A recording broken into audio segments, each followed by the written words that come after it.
برضاك، اللهم ارضنا برضاك.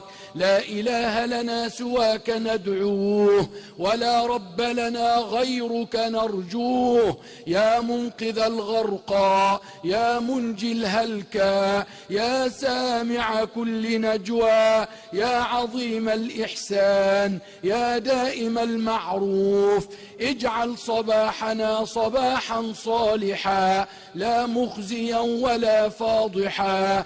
اللهم اجعل صباحنا صباح الصالحين، وألسنتنا ألسنة الذاكرين، وقلوبنا قلوب الشاكرين. واجعل جمعيتنا جمعية خير وبركة وعافية، واجعل مركزنا أمانا وسلاما على الإنسانية جميعا. تقبل منا وقبلنا، ولكل خير وفقنا.